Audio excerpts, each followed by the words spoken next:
उसके चेहरे के बाईं तरफ के गाल की तरफ का थोड़ा हिस्सा और कान जला हुआ है। ये बहुत पहले का गर्म पानी या तेजाब से जला हुआ है। करीब 3 दिन से उसने कुछ नहीं खाया है। उसकी बॉडी में कुछ खाना नहीं गया और उसे नशे के इंजेक्शन भी दिए गए हैं। अर्जुन ने डॉक्टर से पूछा, क्या हम उससे मिल सकते हैं? डॉक्टर ने बताया, हाँ, पर वो अभी होश में नहीं आई हैं, आप बस देख सकते हैं। अर्जुन और सिम्मी दोनों उस लड़की को देखने गए। जब कमरे में पहुंचे, उस लड़की का मुंह दाईं तरफ झुका हुआ था, जिससे जला हुआ हिस्सा दिख रहा था। डॉक्टर उसके चेहरे की चोट दिखाते हुए उसका चेहरा सीधा करते हुए बोली, इनकी आंखों पर भी हल्की चोट आई है। जैसे ही डॉक्टर ने उस लड़की का चेहरा सीधा किया, अर्जुन और सिम्मी चौंक गए। अर्जुन के हाथ से फाइल छूट गई। उसकी आंखों के आगे अंधेरा छा गया। उसके मुंह से निकला, प्रियंका। उसकी आंखों से आंसू बहने लगे। सिम्मी की भी आंखें भर आई। अर्जुन प्रियंका का हाथ पकड़कर रोते हुए बोला, मैंने हर जगह तुम्हें खोजा, मैं कितना बुरा हूं, मेरे होते हुए तुम्हारे साथ ये सब कुछ हो गया। तुम्हें कितना दुख सहना पड़ा। सिम्मी ने अर्जुन को बोला, खुद को संभालो अर्जुन, प्रियंका के साथ जिसने भी ये किया है, हम उसे नहीं छोड़ेंगे। अर्जुन ने प्रियंका को इतने दिनों बाद देखा था, वो भी इस हालत में, जिसकी वजह से अर्जुन को बहुत दुख हो रहा था। उसके लिए खुद को संभालना भी मुश्किल हो रहा था। एक पल के लिए वो भूल ही गया था कि वो एक पुलिस वाला है। अर्जुन और सिम्मी दोनों प्रियंका के बारे में जानने के लिए उत्सुक थे, पर जो आदमी प्रियंका को अस्पताल में लेकर आया था, उससे बहुत कम जानकारी मिली। कोई भी उत्तर संतोषजनक नहीं था। अर्जुन के मन में प्रियंका की इस हालत के जिम्मेदार उस इंसान के लिए बहुत गुस्सा था और उसे सजा देने के लिए मन में एक ज्वाला सी उमड़ रही थी। जब तक प्रियंका ना बताए तब तक कुछ भी मालूम नहीं कर सकते थे। सिम्मी ने अर्जुन से घर जाने को कहा, पर अर्जुन ने घर जाने से साफ मना कर दिया और बोला, जब तक प्रियंका को होश नहीं आ जाता मैं कहीं नहीं जाऊंगा। सिम्मी भी दिल्ली नहीं गई, वहीं अर्जुन के साथ अस्पताल में ही बैठी रही। अर्जुन प्रियंका के पास ही बैठा था। उसकी आंखों के आंसू बिल्कुल भी नहीं सूख रहे थे। सिम्मी अर्जुन के लिए कॉफी लेकर आई। कॉफी देते हुए वो अर्जुन के कंधे पर हाथ रखकर बोली, अर्जुन, हम मिलकर सब ठीक करेंगे, मैं तुम्हारे साथ हूँ। रात के करीब 2:30 बजे प्रियंका को होश आया। प्रियंका बड़बड़ा रही थी, मुझे छोड़ दो। सिम्मी डॉक्टर को बुलाने चली गई। अर्जुन ने प्रियंका का हाथ पकड़ा और बोलने लगा, प्रियंका, मैं तुम्हारे साथ हूँ। प्रियंका ने जब आंखें खोलकर सामने अर्जुन को देखा तो वो चौंक गई। अर्जुन से अपना हाथ छुड़ाकर रोते हुए बोली, नहीं अर्जुन, मैं वो प्रियंका नहीं। प्रियंका का चेहरा और प्रियंका दोनों खराब हो गई। मुझे मत छुओ, सब कुछ बदल गया, सब खत्म हो गया। उन लोगों ने मुझसे सब कुछ छीन लिया, मेरा प्यार, मेरा परिवार, मेरा सम्मान, सब कुछ छीन लिया। अर्जुन बोला, नहीं प्रियंका, मैं तुम्हारे साथ हूँ, मैं सब ठीक कर दूंगा। तुम अकेली नहीं हो, मैं तुम्हारे साथ हूँ। मेरे लिए तुम बिल्कुल नहीं बदली, जैसे पहले थी वैसे ही अब भी हो और हमेशा रहोगी। मैं तुम्हारी रक्षा नहीं कर सका, मुझे माफ कर दो। मेरे होते हुए तुम्हारी ये हालत हुई, मैं बहुत बुरा हूँ। अर्जुन प्रियंका को गले लगाकर उसे शांत करने की कोशिश करने लगा। तभी सिम्मी डॉक्टर और नर्स के साथ वहां पहुंची। अर्जुन और प्रियंका को गले लगा देख वो समझ गई दोनों के बीच अभी भी बहुत प्यार है। डॉक्टर ने प्रियंका को चेक किया और नर्स को दवाई देने के लिए बोल दिया। डॉक्टर ने कहा, अब आप इनका बयान ले सकते हैं। सिम्मी ने प्रियंका को गले लगाया और बोला, कहाँ चली गई थी प्रियंका? अर्जुन कितना परेशान था तुम्हारे लिए। सिम्मी और अर्जुन दोनों प्रियंका के पास बैठे और प्रियंका से सारी बात बताने को बोला।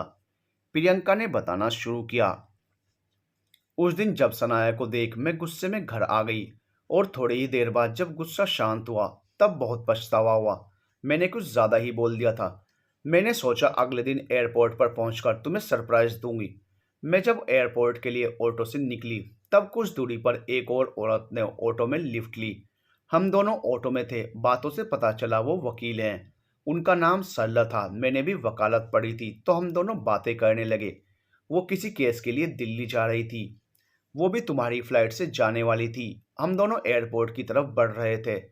तभी एक बाइक पर सवार दो लोग हमारे ऑटो के बगल में ही बाइक चलाने लगे। उन दोनों के मुंह कपड़े से ढके थे। बाइक के पीछे बैठे आदमी ने बंदूक से मेरे साथ वाली सरला मैम को गोली मार दी। ऑटो वाले ने तुरंत ऑटो रोका। मैंने और सरला मैम दोनों ने अपने मोबाइल हाथ में ही ले रखे थे। गोली लगने के बाद जब मैं सरला मैम को संभाल रही थी तो हम दोनों के मोबाइल नीचे गिर गए। बाइक वाले को शायद सरला मैम का मोबाइल चुराना था, पर दोनों मोबाइल देख उसे कुछ समझ नहीं आया तो वो दोनों मोबाइल लेकर चला गया। इन सब में जब वो मोबाइल उठा रहा था तब उसके चेहरे पर से कपड़ा गिर गया और मैंने उसे अच्छे से देखा। साथ ही मैंने बाइक का नंबर देखकर याद कर लिया था और उसे बहुत करीब से देखा था। मैंने ऑटो वाले से अस्पताल चलने को कहा, वो भी डरा हुआ था। फिर भी उसने हमारी बहुत मदद की। मैंने अस्पताल पहुंचकर डॉक्टर से सारी बात बताई और पुलिस को जानकारी दी। मैं उस समय एक गवाह थी, इसलिए मुझे थोड़ा भी समय नहीं मिला तुम्हें किसी और फोन से कॉल करने का। मैंने जो कुछ देखा था वो सब बता दिया। पुलिस के अनुसार वो एक नामी मुजरिम है।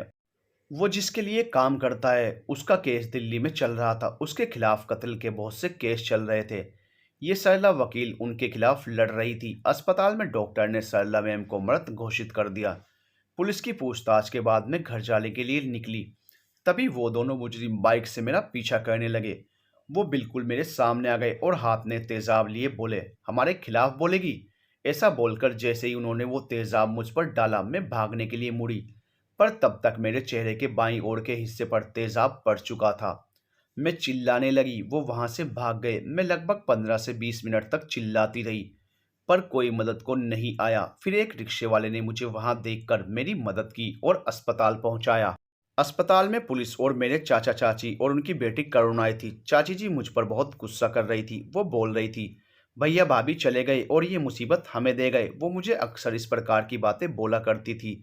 उन्होंने चाचा जी से पुलिस केस के लिए मना करते हुए कहा, आज प्रियंका के साथ ऐसा किया है, कल अगर उन्होंने हमारी बेटी करुणा के साथ भी ऐसा कर दिया तो? नहीं नहीं, हमें कोई पुलिस केस नहीं चाहिए।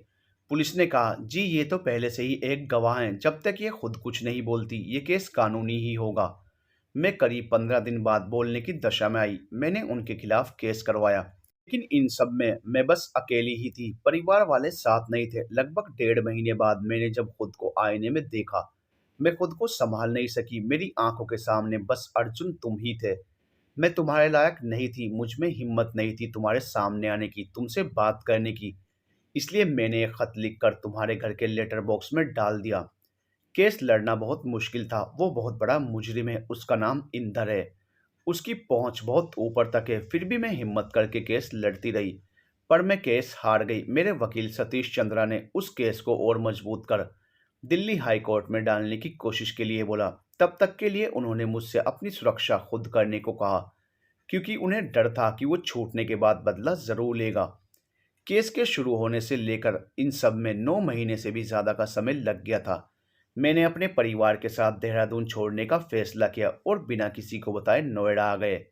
सतीश चंद्रा को हम पीसीओ से फोन करते थे। उन्होंने बताया केस अदालत में दर्ज हो गया है और 1 हफ्ते बाद तुम्हें अदालत में आना है। इंदर के आदमियों ने मेरी खोज शुरू कर दी और जब एक दिन मैं मुंह पर कपड़ा बांधे पीसीओ से सतीश चंद्रा से बात करके घर के लिए निकली, तब इंदर के आदमियों ने मुझे पकड़ लिया।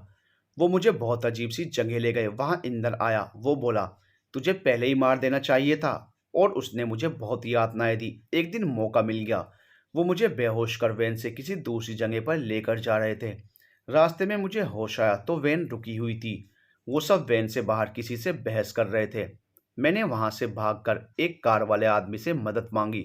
उसके बाद मुझे याद नहीं मैं यहाँ कैसे आई। ये सब सुन अर्जुन को इंदर पर बहुत गुस्सा आ रहा था। अर्जुन बोला, कुछ भी हो मैं उसे नहीं छोड़ूंगा। सिम्मी ने भी अर्जुन का समर्थन करते हुए कहा, अब इंदर के पाप का घड़ा भर गया है, उसके कर्मों की सजा उसे जरूर मिलेगी। प्रियंका ने कहा, मेरी इस लड़ाई में मेरे घर वालों में से कोई भी साथ नहीं देगा। अर्जुन ने प्रियंका का हाथ पकड़ते हुए कहा, पर मैं तुम्हारे साथ हूं और मैं वादा करता हूं इंदर को सजा जरूर मिलेगी। सिम्मी ने जब अर्जुन और प्रियंका को हाथ पकड़े देखा तो वो मायूस हो गई, पर हिम्मत करके अपना हाथ दोनों के हाथ के ऊपर रखते हुए बोली, मैं भी साथ हूं, जो तुम्हारा है वो तुम्हें जरूर मिलेगा, तुम्हें इंसाफ दिलाकर रहेंगे। सुबह जब अर्जुन के मोबाइल पर उनके पापा का फोन आया तो वो सिम्मी की तरफ देखने लगा। सिम्मी अर्जुन के चेहरे को देख समझ गई, घर वाले शादी की तारीख के लिए पूछ रहे हैं। अर्जुन सिम्मी को इस तरह देख रहा था मानो वो उससे इजाजत मांग रहा हो प्रियंका की मदद और उसका साथ देने के लिए। सिम्मी और अर्जुन एक दूसरे को देखते रहे। मोबाइल बजता रहा और कॉल भी कट गई। तब सिम्मी के मोबाइल पर सिम्मी के परिवार वालों का फोन आया। सिम्मी की आंखों में आंसू भरे हुए थे।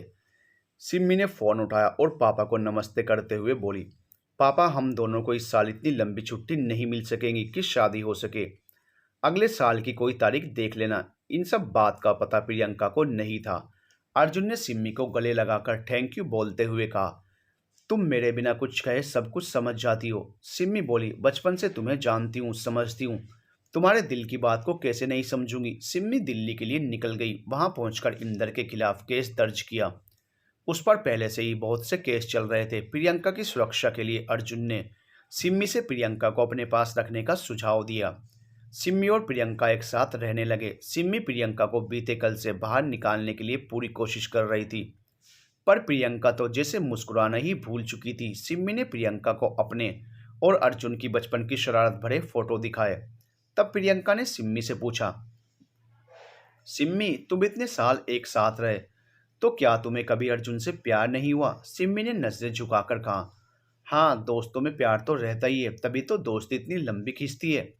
सिम्मी बोली, मैं खाना लगाती हूँ। प्रियंका ने सिम्मी का हाथ पकड़कर उसे रोकते हुए पूछा, सिम्मी, तुम भी जानती हो मैं क्या पूछ रही हूँ। मैं नहीं चाहती अर्जुन मेरी परेशानी के कारण परेशान हो। उसकी भी जिंदगी है। मैं अपनी वजह से अर्जुन को परेशान नहीं कर सकती। वो बहुत अच्छी पत्नी पाने योग्य है। मैं उसके लायक नहीं। सिम्मी प्रियंका से बोली, जो समय के साथ बदल जाए वो प्यार नहीं, मौसम होता है। तुम ये सब छोड़कर इंदर के केस के बारे में बताओ। तुम भी वकील हो। इस केस में हम सबको मिलकर इंदर को हराना है। इंदर पर पहले से ही चल रहे केस के लिए कोर्ट में सुनवाई थी। क्योंकि प्रियंका का केस नोएडा में दर्ज हुआ था, तो अर्जुन भी केस के लिए कोर्ट आया था। प्रियंका को गवाही के लिए बुलाया गया, जहां प्रियंका के बलात्कार और तेजाब से हमले के बारे में बताया गया। प्रियंका से पूछा गया हर सवाल प्रियंका को बहुत तकलीफ दे रहा था। कोर्ट ने सुनवाई के लिए अगली तारीख दे दी। इंदर के खिलाफ केस मजबूत था, फिर भी इंदर कोर्ट के बाहर यही बोलता कि मुझे बचाने वालों की कमी नहीं है। देख लेना, मैं बच निकलूंगा। हर रोज अखबार में प्रियंका और इंदर के केस के बारे में खबर छपती रहती। एक रोज अखबार में प्रियंका के लिए एक पत्रकार ने कुछ ऐसी लाइन लिखी, जैसे प्रियंका पर बीतने वाले सारे दर्द को शब्दों में जुबान मिल गई हो। एक चीख। किसी ने उस पल उसके दर्द को सोचा ना होगा, जिस पल उन दरिंदों ने उसे जानवरों की तरह नोचा होगा। छिल गई होगी जिस्म के साथ आत्मा भी उसकी। इस कदर उन दरिंदों ने उसके मन को खरोंचा होगा। दर्द से वो ना जाने कितना चीखी और चिल्लाई होगी उन दरिंदों ने जब उसे अपनी हवस की बलि चढ़ाई होगी। अस्मिता को उसकी अपने खंजर से करके तार तार सोए रहते हैं सब, जब वो करते हैं दरिंदगी की हद पार। धारबन आंखों से उसके बह रहे होंगे सैलाब अनेक, रौंदे होंगे कदमों तले जब उसके देखे ख्वाब हर एक। सोचा ना होगा रूबरू होंगे दरिंदे वेश इंसान का। ले लाचार थी वो जब चल रहा था दानव का खेल। पाला था उस माँ ने उसे बड़े प्यार से सहलाया था। उस कोमल कली को उन दरिंदों ने तेजाब से नहलाया था। घुटन सी हो रही होगी उसे अपने ही तन बदन में। क्या त्याग दूं इस देह को, सोच रही होगी अपने मन में। बेटी होने की सजा मिली उसे क्या, सोच के मन घबराया है। एक बार फिर लोगों ने उसके लिए दया के दीप जलाए हैं। कांप गई है कलम मेरी भी, दर्द लिख न सकूंगी। तेरी हो गई है बहुत हद, अब हो जाए इंसाफ का सवेरा। प्रियंका और सिम्मी घर पर ही थे। तभी सिम्मी के घर से फोन आया। सिम्मी उस समय नहा रही थी। तब प्रियंका ने फोन उठाया। वो सिम्मी की माँ बोल रही थी। प्रियंका ने अपने बारे में बताते हुए कहा कि मैं सिम्मी की सहेली बोल रही हूँ। सिम्मी की माँ ने बोला, बेटा तुम ही सिम्मी को समझाओ, मैं कब से कह रही हूँ शादी कर ले। पर ये और अर्जुन तो अपनी सगाई के बाद शादी के बारे में सोचना ही भूल गए। प्रियंका अर्जुन का नाम सुनकर चौंक गई। वो बोली, अर्जुन। तब सिम्मी की माँ ने बताया, हाँ बेटा, वो सिम्मी के बचपन का दोस्त थे। प्रियंका ने उनसे बोला, ठीक है मैं समझाऊंगी। इतना बोल उन्होंने फोन रख दिया। सिम्मी जब तौले से बाल सुखाती हुई आई तो प्रियंका ने सिम्मी को बधाई देते हुए कहा, सगाई की बधाई हो, तुम्हारी माँ का फोन था। सिम्मी चौंक गई। सिम्मी ने कहा, वो प्रियंका, हम तुम्हें सब बताने वाले थे, पर वो। प्रियंका ने कहा, पर क्या? तुम्हें क्या लगा मैं सुनकर टूट जाऊंगी, खुद को ख़त्म कर दूंगी? इतनी कमज़ोर नहीं हूं मैं। दो लोगों के प्यार का मतलब दोनों का मिल जाना तो नहीं होता ना। मैं खुश हूं तुम दोनों के लिए। इतना बोल प्रियंका अपने कमरे में चली गई और दरवाज़ा बंद कर रोने लगी। सिम्मी ने जब बात करनी चाहिए तो प्रियंका ने कहा, कुछ देर मुझे अकेला छोड़ दो। सिम्मी ने अर्जुन को फ़ोन करके सारी बातें बताई। अर्जुन ने कहा, यह तो होना ही था। कल मिलते हैं, मिलकर समझाएंगे दोनों। सिम्मी ने प्रियंका से बार बार कमरे का दरवाज़ा खोलने को कहा, पर प्रियंका ने अंदर से मैं ठीक हूँ, सुबह बात करेंगे, इतना बोल दरवाज़ा नहीं खोला। अगले दिन अर्जुन सिम्मी के घर आया। प्रियंका ने जब अर्जुन को देखा तो अपनी उदासी छुपाने के लिए मुस्कुराकर बोली, अरे वाह, आज सुबह सुबह अपनी मंगेतर से मिलने आए हो। अब जल्दी से दोनों शादी कर लो। सगाई के बाद इतना समय लगाना ठीक नहीं। पहले तो मैं सजा दूंगी। ये खुशखबरी क्यों छुपाई मुझसे? सिम्मी और अर्जुन बस चुपचाप एक दूसरे को देख रहे थे। अर्जुन प्रियंका का हाथ पकड़कर उसे अलग कमरे में ले गया और अपने दोनों हाथों से उसका चेहरा ऊपर करके बोला, मुझे माफ कर दो प्रियंका, मैंने बस तुमसे ही प्यार किया। पर तुम्हारा खत मिलने के बाद मुझे लगा तुम मुझसे मिलना ही नहीं चाहती। सिम्मी ने मेरा बहुत साथ दिया है। इस तरह उसका हाथ छोड़कर मैं उसके साथ और प्यार पर आघात नहीं कर सकता। मैं हमेशा तुम्हारी मदद करूंगा, पर जो जगह सिम्मी को दे दी है वह मुझसे छीन नहीं सकता। प्रियंका रोते हुए बोली, मैं समझ सकती हूँ, सब कुछ बदल गया, मैं पहले जैसी नहीं रही। ना मेरा चेहरा और ना ही मैं। हम जैसी लड़कियों को कोई दया तो दिखा सकता है पर अपना नहीं सकता। तुम दोनों मेरे इंसाफ की लड़ाई में साथ दे रहे हो, मेरे लिए यही बहुत बड़ी बात है, क्योंकि मेरा परिवार, मेरे अपने ही मुझे छोड़ चुके हैं। तुम्हारा ये उपकार मैं कभी नहीं भूलूंगी। अर्जुन ने कहा, ये क्या बोल रही हो? मैं अगर तुम्हें नहीं अपना रहा इसका मतलब तुम्हारी अब की दशा नहीं है। तुम जैसे पहले थी मेरे लिए अब भी वैसे ही हो। अभी के हालात इस तरह नहीं कि मैं तुम्हें समझा सकूं। प्रियंका बोली, अर्जुन तुम बस एक बार बोल दो, मुझसे प्यार नहीं करते, मुझसे शादी नहीं करना चाहते। अर्जुन उलझ गया था। अर्जुन का जवाब सुनने के लिए प्रियंका के साथ सिमी भी इंतजार कर रही थी। सिम्मी ये सब बातें कमरे के बाहर से सुन रही थी। तभी सिम्मी को फोन आया। सिम्मी को जो खबर मिली फोन पर, उसे वो सुनकर चौंक गई। अर्जुन को आवाज लगाते हुए सिम्मी ने बताया, वो वकील सतीश चंद्रा जो हमारा केस लड़ रहे थे, उनकी सड़क दुर्घटना में मृत्यु हो गई है। प्रियंका ने कहा, पहले भी जो वकील थे उन्हें इंदर ने मरवा दिया था। इंदर से हम कैसे जीतेंगे? उसके डर से कोई वकील भी उसका केस नहीं लेगा। सभी लोग इस बात पर परेशान हो गए। तभी सिम्मी ने अर्जुन को बोला, वकील तो है हमारे पास। अर्जुन सिम्मी की तरफ देखने लगा। तब सिम्मी प्रियंका की तरफ इशारा करते हुए बोली, मुझे नहीं लगता प्रियंका से अच्छा वकील हमें मिल सकेगा। अर्जुन को भी सिम्मी का सुझाव ठीक लगा, पर प्रियंका की जिंदगी में हुए हादसे के कारण प्रियंका का आत्मविश्वास कहीं खो चुका था।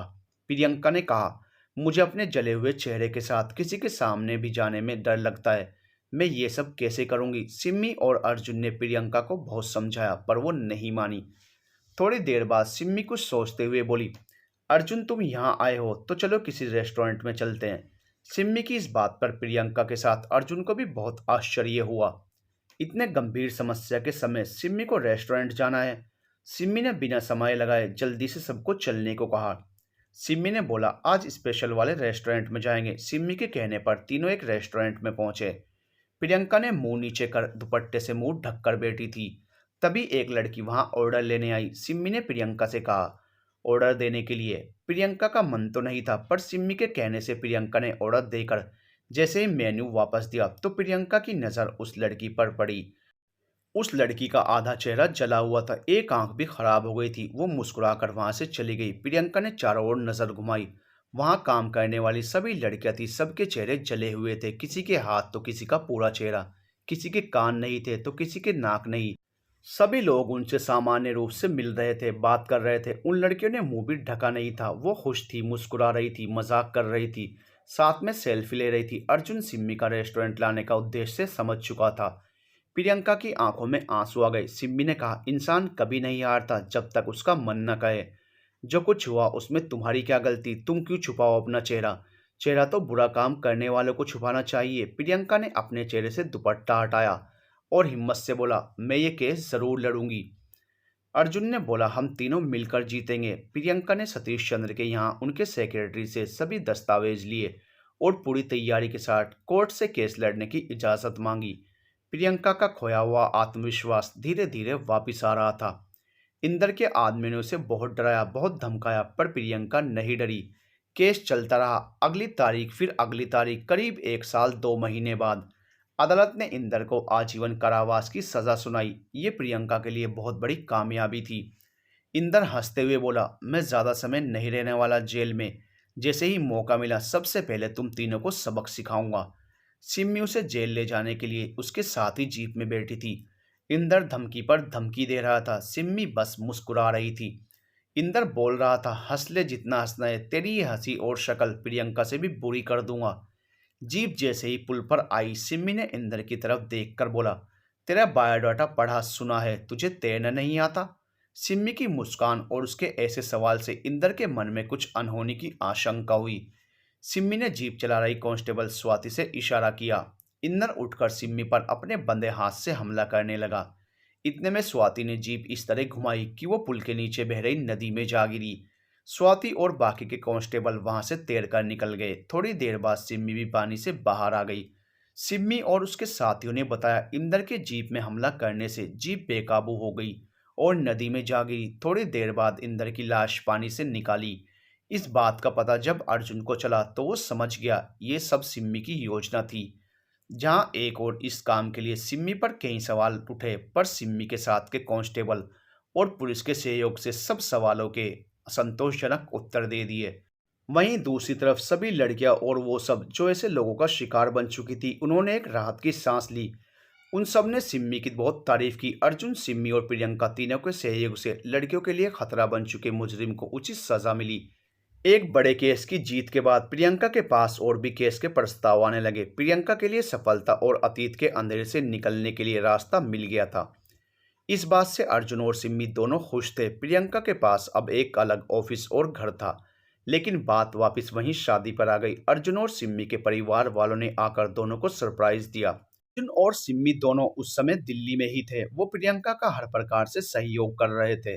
उनके परिवार वाले जब एक साथ बैठे, शादी की बात छेड़ते हुए शादी के लिए कहा, तो अब दोनों के पास मना करने के लिए कोई कारण नहीं था। अर्जुन ने उसी साल शादी के लिए हाँ कर दी, पर इस निर्णय को करते हुए उसके चेहरे पर उदासी और वादे को पूरी करने की मजबूरी साफ दिख रही थी। इस उदासी को सिम्मी साफ देख पा रही थी। थोड़ी ही देर में वहां प्रियंका आई। सभी लोगों को देख वो सकपका गई। फिर सिम्मी ने सभी लोगों से मिलवाया, खास तौर पर अर्जुन के माँ और पापा से। सिम्मी ने उन्हें प्रियंका की कामयाबी के बारे में बताया। सिम्मी अपने एक एक शब्द में प्रियंका के बहुत से गुणों को बता रही थी। प्रियंका भी सामान्य रूप से सभी से मिल रही थी, बातें कर रही थी। सभी को प्रियंका का स्वभाव और प्रियंका बहुत अच्छी लगी। परिवार वालों ने उसी साल लगभग 2 महीने बाद शादी के लिए समय का निर्णय किया। प्रियंका ने अपना मन और दिल दृढ़ कर लिया। उनके इस निर्णय से सबके साथ वो भी अपनी खुशी दिखा रही थी, पर उस खुशी के पल के पीछे की उदासी बस सिम्मी और अर्जुन को ही पता थी। सिम्मी और अर्जुन की मां ने प्रियंका के सर पर हाथ फिराकर बोला, बेटा तुम्हें शादी में सबसे पहले आना है और यहाँ सिम्मी की शादी की खरीदारी में भी मदद करनी होगी। प्रियंका ने अपना गम छुपाते हुए कहा, हाँ आंटी जी, क्यों नहीं, आप बिल्कुल चिंता ना करें। सिम्मी की मां ने कहा, नहीं बेटी, तुम भी हमें माँ ही बुलाओ, तुम भी अब हमारे लिए सिम्मी जैसी ही हो। प्रियंका को एक अरसे के बाद परिवार का प्यार मिला था। प्रियंका समझ गई थी सिम्मी ने अचानक उसे क्यों बुलाया था। सिम्मी के प्यार और अपनेपन से प्रियंका के मन में अपने प्यार के त्याग के लिए साहस बढ़ गया। प्रियंका वहां से थोड़ी देर बाद अपने घर चली गई। अगले दिन अर्जुन और सिम्मी के परिवार वाले भी वहां से विदा लेते हुए शादी की तैयारी के उद्देश्य से देहरादून आ गए। अब सिमी प्रियंका के साथ अक्सर खरीदारी करती, पर इन सब में अर्जुन और प्रियंका के मन में एक विरह की वेदना हमेशा रहती थी। शादी के कार्ड छपने थे। घर वालों ने पसंद के लिए अर्जुन और सिम्मी को बहुत से कार्ड के फोटो भेजे। सिम्मी ने अर्जुन से पसंद पूछी, पर अर्जुन ने बिना कोई दिलचस्पी दिखाए बोल दिया, जो तुम्हें अच्छा लगे प्रियंका।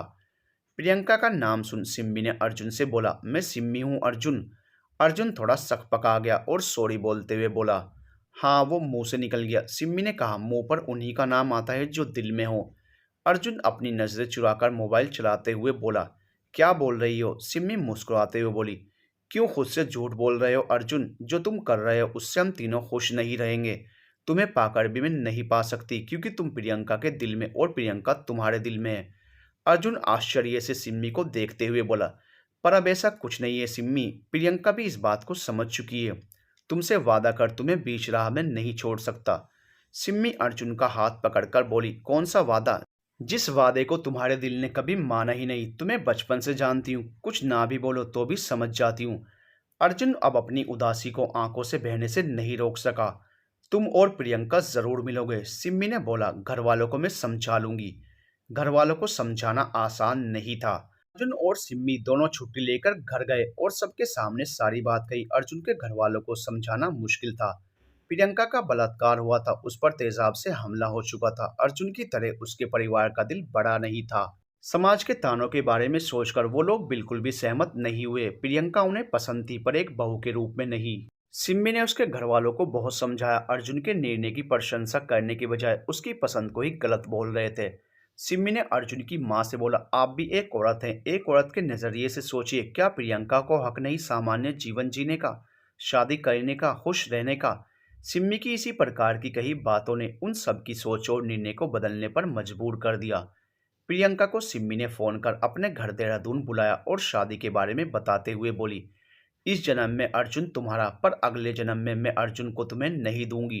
प्रियंका और अर्जुन आंखों में आंसू लिए मुस्कुराने लगे। दोनों की शादी रस्मों रिवाज से हुई और इस शादी ने एक अलग मिसाल कायम की।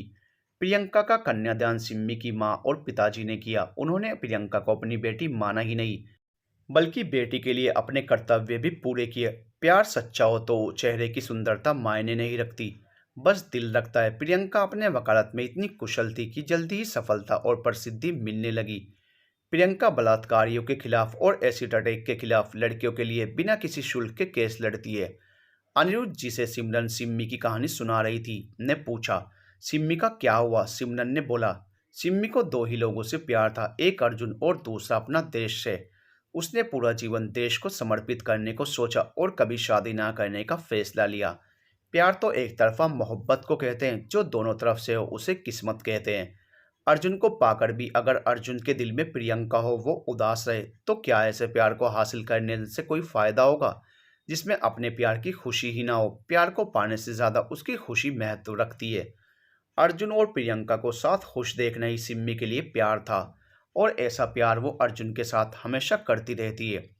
अनिरुद्ध की तरफ देख सिमरन ने कहा, समझे कुछ? अब मैं यहाँ से जा रही हूँ और यहाँ की डॉक्टर मेरी बचपन की सहेली है। अगर फिर से कुछ भी ऐसा आत्महत्या करने की कोशिश की तो अभी मेरा गुस्सा नहीं देखा है तुमने। तभी वहां अनिरुद्ध को चेक करने डॉक्टर मधु आई। डॉक्टर मधु सिमरन को देखकर बोली, क्या बात है मैडम, बिना काम के तो मिलती ही नहीं। सिमरन ने कहा, हाँ काम ही ऐसा है। सिमरन जाने लगी, तभी मधु ने आवाज दी, सिमरन और सिम्मी। सिमरन नहीं सुन रही थी। तब मधु और पास जाकर बोली, मेरी बेटी का जन्मदिन है, कल तुम्हें आना है। सिमरन ने आने को हाँ कहा। अनिरुद्ध ने जब डॉक्टर मधु के मुंह से सिमरन को सिम्मी के नाम से बुलाते सुना तो वो समझ गया ये कहानी किसकी है। अनिरुद्ध इससे पहले कि कुछ कह पाता सिमरन वहां से जा चुकी थी। वो अनिरुद्ध की आंखों से ओझल हो गई। अनिरुद्ध के मन में सिमरन की कहानी ने बहुत गहरा असर किया था। वो बार बार सिम्मी और अर्जुन के ही बारे में सोच रहा था। उस पर निगरानी के लिए एक हवलदार तैनात था, क्योंकि उस पर जानलेवा हमले की शिकायत की गई थी। अगले दिन जब सिमरन पुलिस स्टेशन पहुंची तो हवलदार एकदम से आया और डरती हुई आवाज में बताया कि अनिरुद्ध अस्पताल से भाग गया है। ये सुन सिमरन को बहुत आश्चर्य हुआ, क्योंकि उन्हें अनिरुद्ध से ऐसा करने की बिल्कुल उम्मीद नहीं थी। उसने वहां तैनात हवलदार को जोर की डांट लगाई। सिमरन ने सबको बोला, जल्दी खोजो उसे, उसके घर कुलदीप के यहाँ हर जगह, कुछ भी हो जाए वो अभी चाहिए यहाँ। सिमरन सर पर हाथ रख चिंता से अपनी कुर्सी पर बैठ गई। थोड़ी देर में एक जानी पहचानी आवाज सिमरन के कानों में पड़ी, सिमरन मैम। सिमरन ने जैसे ही सर उठाकर देखा तो अनिरुद्ध सामने खड़ा था। सिमरन उसे देख आश्चर्य से बोली, कहाँ भाग गए थे अस्पताल से और अब यहाँ वापस भी आ गए? कुलदीप को कुछ किया तो नहीं ना? अनिरुद्ध ने मुस्कुराते हुए कहा, नहीं, मैं तो बस अपने से हुई एक गलती की माफी मांगने गया था। सिमरन ने बोला, तो तुम कुलदीप के पास गए थे? अनिरुद्ध ने बताया, जी, मैं उसके पास ही गया था। वो मुझे देखकर डर गया। मैं उसके पास गया और बोला, मैं बस तुमसे माफी मांगने आया हूँ। मेरी इस गलती की तुम्हें जो सजा देनी है दे दो, पर मुझे माफ कर दो। मैंने बहुत गलत किया। आरोही और तुम दोनों के प्यार को समझने की बजाय अपनी एक जिद को प्यार समझ बैठा। ये नहीं सोचा आरोही की खुशी किस में है, वो क्या चाहती है। मुझे माफ कर देना, मैं कभी भी तुम्हारे और आरोही के बीच नहीं आऊंगा। आरोही तुम्हारे प्यार से खुश है, बस वो खुश रहे, किसी के भी साथ रहे। इतना बोल मैं अपने आप को आपके हवाले करने आया हूँ। सिमरन बोली, तुमसे कुछ ऐसी ही उम्मीद थी। तभी कुलदीप आरोही के साथ कुलदीप के पिता वहां आए। उन्होंने अनिरुद्ध के खिलाफ केस कुलदीप के कहने से वापस ले लिया। जब कुलदीप ने आरोही को अनिरुद्ध के माफी मांगने वाली बात बताई तो आरोही ने कुलदीप से अनिरुद्ध को माफ करने को कहा।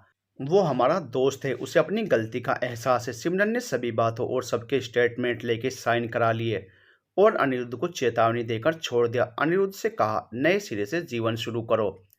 अनिरुद्ध जब वहां से निकला उसकी सोच बदल चुकी थी। उसे बहुत आत्मविश्वास और जिंदगी के प्रति लगाव महसूस हो रहा था।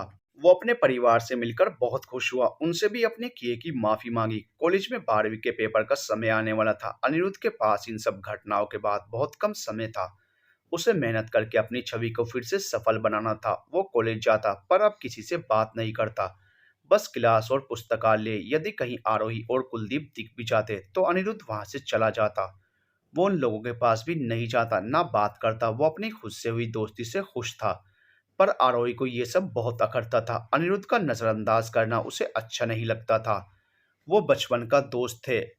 आरोही जब भी बात करना चाहती पर अनिरुद्ध बस उसकी पूछी बातों का जवाब देता और ज्यादा कुछ नहीं बोलता था। परीक्षा खत्म हुई, सबकी छुट्टियां शुरू हुई, पर अनिरुद्ध कहीं नहीं गया। छुट्टियों में बस परिवार के साथ समय बिताया। परीक्षा का परिणाम आया। अनिरुद्ध ने फिर से टॉप किया था। उसका खोया हुआ सम्मान वापस मिल चुका था। अनिरुद्ध ने आगे की पढ़ाई कहीं उस शहर से दूर करनी चाहिए। अनिरुद्ध डॉक्टर बनना चाहता था। अनिरुद्ध ने देहरादून के एक मेडिकल कॉलेज में प्रवेश परीक्षा दी, जहां बहुत अच्छे नंबर से पास भी हो गया और मेरिट लिस्ट में नाम भी आ गया। अब अनिरुद्ध को देहरादून जाना था। देहरादून जाने से पहले अनिरुद्ध सिमरन से मिलकर धन्यवाद करना चाहता था, क्योंकि सिमरन ने ही उसे सही रास्ता दिखाया था। अनिरुद्ध जाने से पहले सिमरन से मिलने उसके घर गया। अनिरुद्ध ने जैसे ही डोरबेल बजाई, किसी महिला ने दरवाजा खोला। अनिरुद्ध ने अपना परिचय देते हुए सिमरन से मिलने की बात बताई। उस महिला ने आवाज लगाई, सिमरन मैडम, आपसे कोई मिलने आया है। अनिरुद्ध को उन्होंने सम्मान सहित बैठाया। थोड़ी ही देर में सिमरन आ गई। उन्होंने अनिरुद्ध को देखकर कहा, तुम यहाँ, सब ठीक है? अनिरुद्ध ने कहा, हाँ सब ठीक है, और ये सब ठीक आपकी वजह से हुआ है। अनिरुद्ध ने बड़ी सी तस्वीर जो चमकदार कागज में ढकी हुई थी सिमरन की तरफ बढ़ाते हुए धन्यवाद कहा और अपने रिजल्ट के बारे में बताया। सिमरन बहुत खुश हुई। तब अनिरुद्ध ने कहा, आपके कारण ही ये सब हो पाया। मैं सिमरन और सिम्मी दोनों का धन्यवाद करने आया हूँ। तभी लगभग 3 साल की एक प्यारी सी लड़की मम्मी बोलती हुई आई और अनिरुद्ध को देख सिमरन से लिपट गई। अनिरुद्ध को बहुत आश्चर्य हुआ। अनिरुद्ध ने कहा, तो क्या सिम्मी ने फिर शादी कर ली? सिमरन ने कहा, नहीं, पर उसने एक लड़की को गोद में लिया। अगर आप सक्षम हैं तो अनाथ आश्रम के किसी एक बच्चे को गोद जरूर लें और उन्हें शिक्षित करें। अनिरुद्ध सिमरन से बहुत प्रभावित हुआ। अनिरुद्ध उनका धन्यवाद कर एक अच्छे भविष्य का सपना लिए वहां से चला गया और कभी पीछे मुड़कर ना देखने का संकल्प लिए वो शहर छोड़कर चला गया। देहरादून पहुंचकर उसने बहुत मेहनत की। अपनी मेहनत और लगन से वो एक बहुत बड़ा डॉक्टर बन गया। आरोही और कुलदीप के विषय में उसने कभी जानने की कोशिश नहीं की। अनिरुद्ध के परिवार वालों ने बताया, उन दोनों ने शादी कर अपना जीवन साथ बिता रहे हैं। अनिरुद्ध ने अपने भाई और परिवार को एक सम्मानजनक और सुखमय समय का एहसास कराया। अनिरुद्ध यदि अपनी जिद पर कायम रहता, कुलदीप पर हमला करना और उसे आरोही के लिए प्यार समझना, तो शायद आज वो इतना सफल नहीं होता। कहीं किसी जेल में बदनामी की जिंदगी काट रहा होता। समय के साथ अनिरुद्ध की माँ अनिरुद्ध की शादी के लिए अलग अलग रिश्ते अनिरुद्ध को दिखाती रहती, पर अनिरुद्ध उन सभी को बिना लड़की देखे ही मना कर देता। अनिरुद्ध जितना गंभीर था उसका भाई उतना ही शरारती था। वो अनिरुद्ध से बोलता, भैया कम से कम मेरे बारे में तो सोचो, जब तक आप शादी नहीं करोगे मेरा नंबर तो आएगा ही नहीं। अनिरुद्ध ने अपने छोटे भाई गौरव के कान पकड़ते हुए कहा, जनाब पहले अपने पैरों पर खड़े हो जाओ, तभी होगी आपकी शादी। क्या भैया आप भी? मैं जब भी आपके साथ होता हूँ लड़कियां मुझे नहीं आपको देखती हैं और आप हो कि पलट कर देखते तक नहीं। ना जाने क्यों लड़कियों का दिल तोड़ देते हो। माँ के बार बार कहने पर वो एक पार्टी के दौरान रिश्ते के लिए एक लड़की सोनम से मिलने को तैयार हो गया। पार्टी एक बड़े होटल में थी। अक्सर अनिरुद्ध को पार्टी बहुत उबाऊ लगा करती थी। वो पार्टी में पहुंचकर सबसे मिलने लगा, पर अभी वो लोग नहीं आए थे जिनसे अनिरुद्ध की माँ अनिरुद्ध को मिलवाना चाहती थी। अनिरुद्ध हाथ में कोल्ड ड्रिंक का गिलास लिए पार्टी में एक तरफ चला गया। वहां लगभग पूरी एक दीवार ही कांच की बनी थी, जहां से बाहर का सुंदर गार्डन साफ दिखाई दे रहा था। अनिरुद्ध ने देखा वहां एक छोटी सी बच्ची फूलों से तितली पकड़ने की कोशिश कर रही थी, पर जैसे ही वो तितली को हाथ लगाती वो वहां से उड़ जाती। अनिरुद्ध को पार्टी से ज्यादा वो दृश्य में दिलचस्पी थी। तितली ना पकड़ पाने से वो बच्ची रोने लगी। तभी एक सादे से रंग में एक लड़की आकर उसे अपनी गोद में उठाकर चुप कराने लगी। उस लड़की को देख अनिरुद्ध चौंक सा गया, क्योंकि वो और कोई नहीं आरोही ही थी। तभी अनिरुद्ध को पीछे से किसी ने आवाज दी, एक्सक्यूज मी।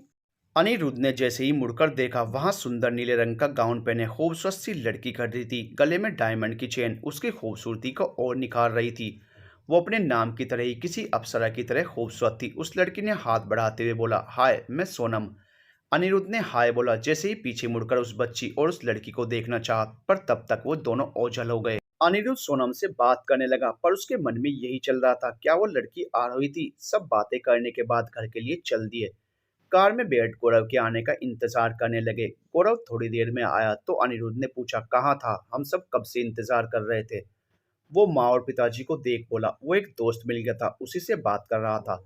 फिर धीरे से अनिरुद्ध के कान के पास आकर बोला, भैया आज मुझे मेरा प्यार मिल गया। अनिरुद्ध गौरव की तरफ घूरते हुए बोला, तुझे तो रोज तेरा प्यार मिल जाता है। गौरव अपनी गर्दन पर हाथ का अंगूठा और तर्जनी उंगली को मिलाकर रखते हुए बोला, कसम से इस बार सच्चा वाला प्यार हुआ है। अनिरुद्ध ने बोला, अच्छा तुझे हर बार हर लड़की से सच्चा प्यार हो जाता है। गौरव उदास होते हुए बोला, क्या भैया मेरा प्यार आपको मजाक लगता है। अनिरुद्ध मुस्कुराते हुए बोला, नहीं मेरे मजनू, तेरा प्यार तो सोने के अक्षरों में लिखा जाएगा। अनिरुद्ध के माता पिताजी ने सोनम के विषय में पूछा। अनिरुद्ध ने बोला, ठीक है। माँ ने फिर पूछा, तो बात आगे बढ़ाई जाए। तभी गौरव बोला, हाँ माँ, भैया से क्या पूछती हो। अनिरुद्ध कुछ नहीं बोला। अगले दिन अनिरुद्ध अस्पताल पहुंचा तो अपने कंपाउंडर से मरीजों को अंदर भेजने को बोला। करीब 20 मरीजों के बाद एक लड़की एक बड़ी उम्र की महिला और बच्ची के साथ अंदर आई। अनिरुद्ध उन्हें देखते ही पहचान गया, वो आरोही थी। अनिरुद्ध आरोही को देखकर बोला, आरोही तुम। आरोही उस महिला को सहारा देकर अंदर ला रही थी। अनिरुद्ध के मुंह से अपना नाम सुन उसका ध्यान उस ओर गया। उसने अनिरुद्ध को कुछ देर ध्यान से देखा और बोली, अनिरुद्ध। अनिरुद्ध मुस्कुराकर बोला, हाँ पहचान लिया। आरोही बोली, हाँ अच्छा लगा तुम्हें ऐसे एक बड़े डॉक्टर के रूप में देखकर। अनिरुद्ध ने उन्हें बैठने को कहा और रिपोर्ट देखी। वो रिपोर्ट आरोही की सास की थी, जो उसके साथ ही आई थी। अनिरुद्ध ने कुछ टेस्ट लिखते हुए कंपाउंडर से वो टेस्ट के लिए ब्लड लेने को कहा। वो आरोही की सास को वहां से टेस्ट के लिए ले गए। अनिरुद्ध ने आरोही से पूछा, और तुम्हारे पति। आरोही उदास होकर बोली, 2 साल पहले कुलदीप अपने पापा के साथ कार से मेरठ से दिल्ली आ रहे थे। रास्ते में बहुत बड़ी सड़क दुर्घटना हो गई, जिसमें कुलदीप और पापा जी दोनों नहीं रहे। मम्मी जी को तभी हार्ट अटैक आ गया। बहुत मुश्किल से सब संभाला, पर मम्मी जी के दिल की बीमारी बढ़ती ही चली गई। वहाँ के डॉक्टर ने यहाँ दिखाने को कहा, इसलिए यहाँ आई हूँ। अनिरुद्ध ने पूछा, कहाँ रुकी हुई हो। तो आरोही ने एक होटल का नाम बताते हुए कहा, यहीं रुकी हूँ। ये होटल वही वाला था जहाँ अनिरुद्ध पार्टी में गया था। अनिरुद्ध ने बताया, इनकी बीमारी गंभीर हो गई है, उन्हें यहाँ भर्ती करा देना।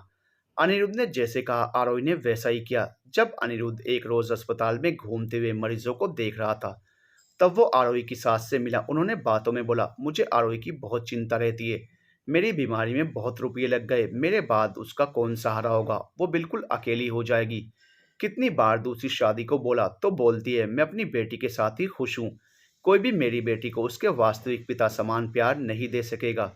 तभी आरोही वहां अपनी बेटी के साथ आई। सास से चल रही बात वहीं रोक अनिरुद्ध ने आरोही की बेटी के साथ बात करने लगा। उसने उससे नाम पूछा। उसने अपना नाम माही बताया। अनिरुद्ध जब घर गया, उसके दिमाग में आरोही की सास की बातें ही घूम रही थी। अनिरुद्ध को पता था उनके पास ज्यादा समय नहीं है। अपनी बीमारी के साथ वो ज्यादा दिन तक जीवित नहीं रह सकेंगी। अनिरुद्ध को ना चाहते हुए भी आरोही की चिंता होने लगी। अगले दिन अनिरुद्ध आरोही से मिला और कुछ जरूरी बात करनी है बोलकर अपने केबिन में आने को कहा। अनिरुद्ध ने आरोही के सामने अपने दिल की बात बताते हुए उसे अपनी पत्नी बनाने का प्रस्ताव दिया। आरोही ये सुनकर चौंक गई। वो बोली, मुझे दया नहीं चाहिए, मैं अपनी बेटी और कुलदीप की यादों के साथ खुश हूँ। अनिरुद्ध ने कहा, ये दया नहीं मेरा प्यार है, मैं पूरा निर्णय तुम पर छोड़ता हूँ, ऐसा तुम्हें ठीक लगे। पर मैं वादा करता हूँ माही का अच्छा पिता बनूंगा, उसे पिता की सारी खुशियाँ दूंगा। मैंने तुम्हारे सास से भी इस विषय में बात की, जो भी फैसला हो बता देना। आरोही की सास ने आरोही से ये शादी करने को और घर बसाकर खुश रहने को कहा।